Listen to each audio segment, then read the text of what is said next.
की उससे घबराए हुए प्रधानमंत्री मोदी जी शिव की शरण में चले। जी हाँ, शिव की शरण में जाना मजबूरी था, लेकिन शिव की शरण में जो ये अलौकिक दृश्य था इसको मैं यहाँ दिखाना चाहूंगा। जी हाँ, आज तक पर चल रहा था लाइव प्रसारण प्रधानमंत्री मोदी जी का। एक तरफ जहां मुलायम सिंह यादव जो मतलब जमीन से जुड़े हुए नेता थे उनकी अंत्येष्टि हो रही थी, वहां प्रधानमंत्री मोदी जी शिव जी के दरबार में बल्ले बल्ले कर रहे थे।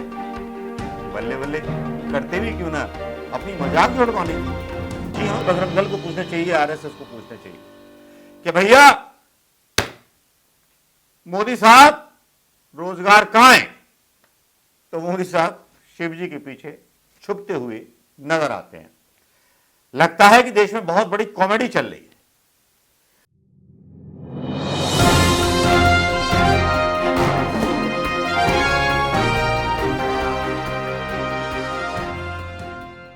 दोस्तों नमस्कार, मैं मनोज कुमार शर्मा आजाद हिंद आवाज के लिए।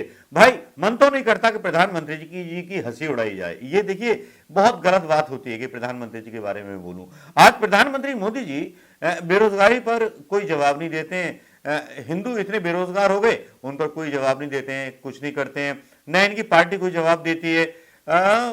मुझे लगता है कि जिस तरह से भारत जोड़ो यात्रा शुरू हुई राहुल गांधी की, उससे घबराए हुए प्रधानमंत्री मोदी जी शिव की शरण में चले गए। जी हां, शिव की शरण में जाना मजबूरी था, लेकिन शिव की शरण में जो ये अलौकिक दृश्य था इसको मैं यहां दिखाना चाहूंगा। जी हां, आज तक पर चल रहा था लाइव प्रसारण प्रधानमंत्री मोदी जी का। एक तरफ जहां मुलायम सिंह यादव जो मतलब जमीन से जुड़े हुए नेता थे उनकी अंत्येष्टि हो रही थी, वहां प्रधानमंत्री मोदी जी शिव जी के दरबार में बल्ले बल्ले कर रहे थे। बल्ले बल्ले करते भी क्यों ना, अपनी मजाक जोड़वानी थी। जी हां, इनकी मजाक इनके भक्त उड़वा देते हैं, सारे लोग उड़वा देते हैं, लेकिन यहां प्रधानमंत्री मोदी जी बहुत शाश्वत ढंग के साथ चल रहे थे। ये वीडियो यहां चल रहा होगा और इस वीडियो को देखिएगा। प्रधानमंत्री मोदी जी की भाव भंगिमा को समझिएगा। अब प्रधानमंत्री मोदी से कुछ सवाल हिंदुओं को पूछने चाहिए, हिंदू वीरों को पूछने चाहिए, बजरंग दल को पूछने चाहिए, आरएसएस को पूछने चाहिए कि भैया मोदी साहब रोजगार कहां है? तो मोदी साहब शिव जी के पीछे छुपते हुए नजर आते हैं। लगता है कि देश में बहुत बड़ी कॉमेडी चल रही है। अगर हिंदू रोजगार मांगता है तो प्रधानमंत्री बोलते हैं उज्जैन जा रहा हूं, भाइयों बहनों उज्जैन में कॉरिडोर बना रहा हूं। लेकिन यहां प्रश्न और भी उठ जाते हैं, और जो प्रश्न उठ जाते हैं वो बड़े ज्वलंत प्रश्न उठ जाते हैं। शिवराज सिंह चौहान हो या भारतीय जनता पार्टी के वो नेता जो अपने आप को हिंदूवादी होने का दावा करते हैं, बस मैं एक सवाल पूछूंगा और इस सवाल पर इनकी खटिया उड़ जाएगी। खटिया क्या, सियासत उड़ जाएगी। जो सवाल मैं पूछूंगा, क्या मेन स्ट्रीम का मीडिया ये सवाल भारतीय जनता पार्टी से या मोदी जी से या शिवराज सिंह चौहान से पूछेगा? शायद नहीं पूछेगा। ये जो कॉरिडोर बनवाया गया जनता के पैसे से बनवाया गया, इतने सारे पैसे खर्च किए गए, इसमें जो कॉरिडोर बनवाया गया पता नहीं कितने लोगों को रोजगार मिल सकता था। वल्लभ भाई पटेल की मूर्ति बनवाई गई, उसमें पता नहीं कितने लोगों को रोजगार मिल सकता था। लेकिन प्रधानमंत्री जो हैं मुर्गी के पंख नोच नोच लेते हैं, रोजगार तो किसी को नहीं देंगे, बस शिव और गंगा के नाम पर पॉलिटिक्स करेंगे। अब मैं पूछना ही चाहता हूं कि भारतीय जनता पार्टी के पास इतना अतुल्य पैसा है, इतना शानदार पैसा है कि मैं बता नहीं सकता। मतलब पूरे हिंदुस्तान में चर्चा है और विदेशों में भी चर्चा है कि इतना पैसा प्रधानमंत्री मोदी के पास है, खुद भी पर्सनल भी और भाजपा के पास भी और शिवराज के पास भी, जितने भी बीजेपी के मुख्यमंत्री हैं सबके पास भी।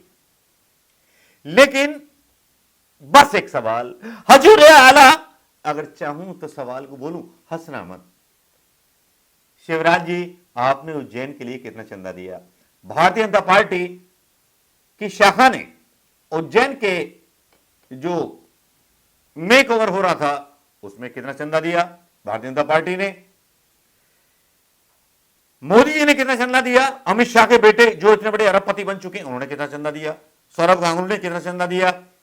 हम बस यही सवाल हैं जो घाव कर देते हैं मोदी जी की उस पॉलिटिक्स पर, जिस पॉलिटिक्स को चल करके वो दिखाना चाहते हैं कि हम बहुत बड़े हिंदूवादी हैं। अगर हिंदूवादी होते तो अपने खर्चे पर यह कॉरिडोर विकसित करते।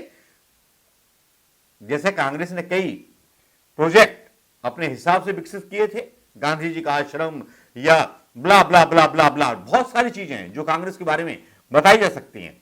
क्या मोदी जी और मोदी जी की पार्टी के नेताओं ने चंदा देकर के उज्जैन की दशा का कायाकल्प किया, या फिर बस जनता के पैसों का लेकर के हवाला, उसमें भी घोटाला किया? मोदी जी की तो ना, मैं सही बता रहा हूं कि इतनी मजाक उड़ रही है कि जितने घोटाले मोदी जी के नाम पे आ रहे हैं, भले ही मीडिया नहीं बता रहा, मैं आपको यहां पर एक सोशल मीडिया और ट्विटर पर जो चल रही है पोस्ट, उसके बारे में बताना चाहूंगा दोस्तों। जिससे हाथ लगाया वही हो गया साफ। मोदी जी जो हैं बहुत बड़ी पनौती है।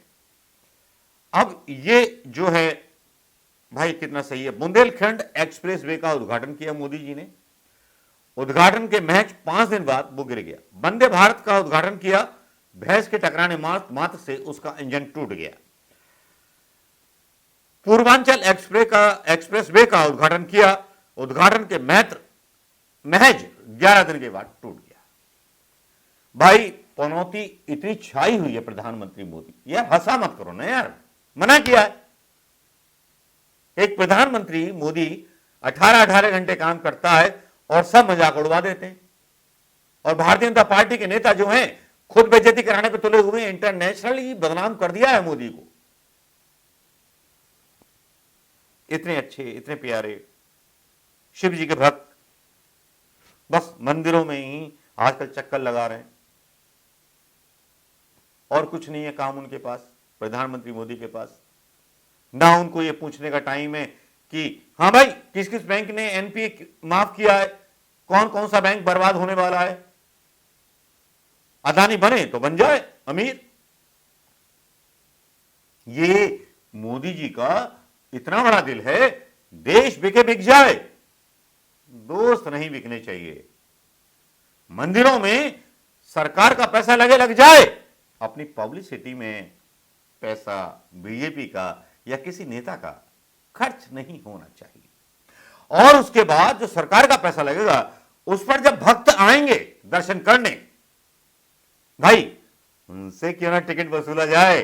भगवान के दर्शन करने के भी टिकट होते हैं बीजेपी के राज में। ऐसा तो पहले कभी ना था, ऐसी एंटी हिंदू संस्कार तो कभी नहीं थे, या ऐसी एंटी हिंदू सरकार कभी नहीं थी। 70 सालों में वैष्णो देवी का श्राइन बोर्ड जब गलत काम करता था, जगमोहन ने उसको अपने अंडर में ले लिया था और सरकार ने वहां निर्माण कार्य कराए। और उज्जैन का बोर्ड भी शिवराज सरकार के पास है। तो भाई जनता का पैसा क्यों लगा दिया शिवराज मामा? और मतलब सुर्खियां हिंदू होने के नाते मतलब खींच रहे हो। अरे तुम जो है पता नहीं किस आडंबर में घूम रहे हो। ये पब्लिक की हटती है ना तो नेताओं की फटती है। बहुत सीधी बोल रहा हूं, क्योंकि इस वक्त सबसे ज्यादा बेरोजगार हिंदू है। हिंदू ब्राह्मण, Hindu Thakur, Hindu OBC, Hindu SC ST, सारे के सारे लोग बेरोजगार हैं। क्या उन पर प्रधानमंत्री मोदी का बयान नहीं आना चाहिए? क्या हिजड़ी मीडिया को इस पर बात नहीं करनी चाहिए? भाई क्यों करेंगे बात? शिव जी के मंदिर में प्रधानमंत्री मोदी जी जाएंगे, पूजा करेंगे, बस यही है उपलब्धि प्रधानमंत्री मोदी की। तो दोस्तों ये कब तक चलेगा? ये रगड़ा कब तक चलेगा? ये अगड़ा कब तक चलेगा? लेकिन इतनी बात तो तय है कि प्रधानमंत्री मोदी जी और भारतीय जनता पार्टी बैकफुट पर आ चुकी है। इनके नेता कुछ उल्टे सीधे बयान देकर के खुद मोदी जी को फंसा दे रहे हैं। अब कैसे फंसा दे रहे हैं उसका खुलासा हम अगले वीडियो में कर देंगे, देखना मत भूलिएगा हम लोग। नमस्कार, जय हिंद दोस्तों।